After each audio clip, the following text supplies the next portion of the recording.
Hello and welcome to Bro Duel. I'm Dom. And I'm Withstanding. And welcome to our second episode of our Bits and Bobs series, where we outline this week's most popular mods. And what better way to start it off than with a bang.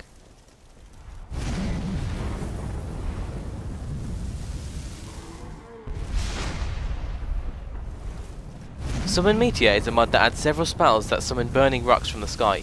Rain destruction on your foes by showering them with explosive blasts, or simply annihilate them with a massive impact blast. Next up we have a mod that adds 3 different sets of Vagabond Armour.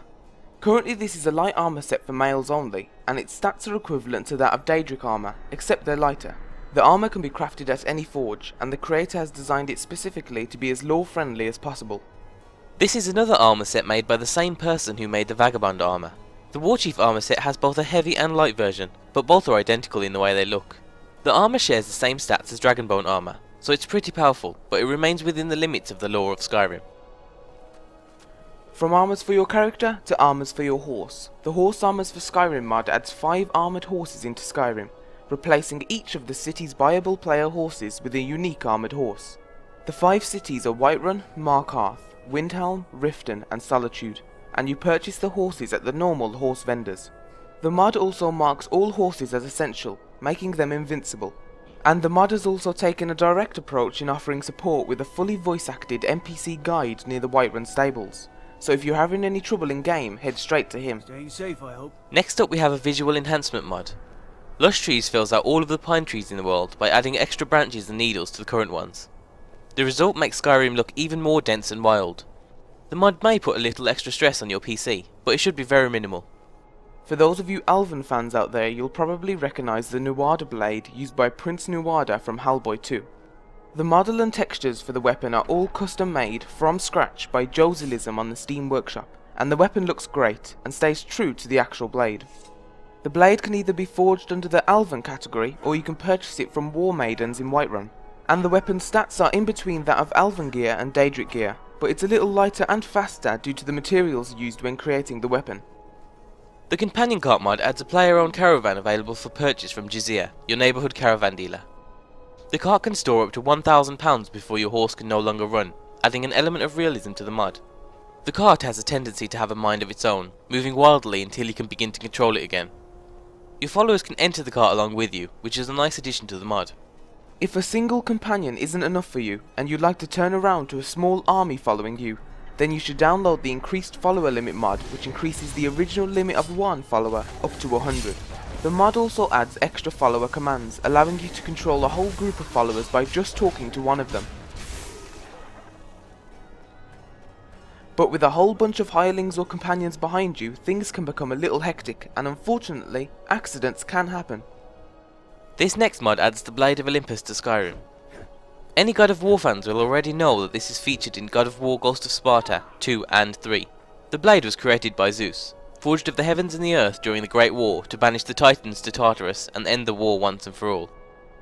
Next up is the Black Knight Armour mod, which adds a new wearable outfit to the game based on the Black Knight from the Monty Python and Holy Grail film. The armour itself is a light male-only armour and can be crafted at a forge under the miscellaneous section. If you're too young or you're not sure who the Black Knight is, then search for Black Knight on YouTube and prepare to laugh. Made by the same person who made the Summon Meteor mod, the Summon Ice Wall spell creates a massive wall of ice at your target location. If you cast the spell in an open area, your foes will be delayed as they're forced to walk around the newly formed ice wall, and if you're in a dungeon, they'll have no other option than to break it down. The wall's health is 1/4 of your magicka if you don't have frost augmentation, or a half of your magicka with it, so it'll take a while before your foes can break down your icy defense.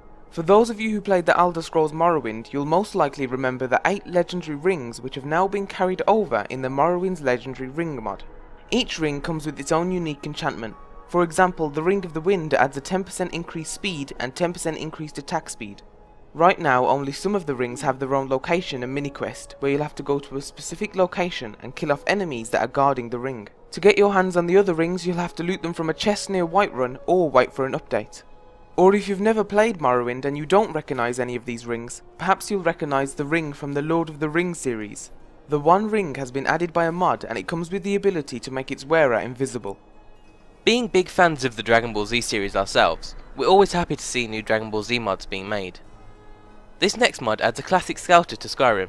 It's craftable via any forge and comes in 5 different colours: green, red, pink, blue and white. While wearing the Scouter you'll be able to see any living life form in the area, copying the main function of the original Scouters from the manga and anime. Or if you want a more lore-friendly variant, then the creator of the Dragon Ball Z Scouters has also made a Dwemer Goggles and Dwemer Scouter mod. The mod comes in 4 variants: a left eye, a right eye, goggles and goggles for your head. The goggles come with a built-in night eye effect and the Scouters come with a built-in detect life effect. And the items also use new slots, so they're not considered a helmet but a face accessory, which means you can wear a helmet as well as a set of goggles. Going back to the Dragon Ball Z theme, the mod you're seeing now adds Vegeta's main outfit that he wears throughout Dragon Ball Z. The hair you're seeing here doesn't come with the outfit, but instead comes from the Dragon Ball Z Overhaul mod. We'll add links to that down below. The armour generally does resemble Vegeta's Saiyan armour and is a must have for Dragon Ball Z fans. Thanks for all of the support you gave in last week's episode of Bits and Bobs, and we hope you enjoyed this week's episode. If there's anything you want to see in next week's episode, just send us a message or leave a comment down below.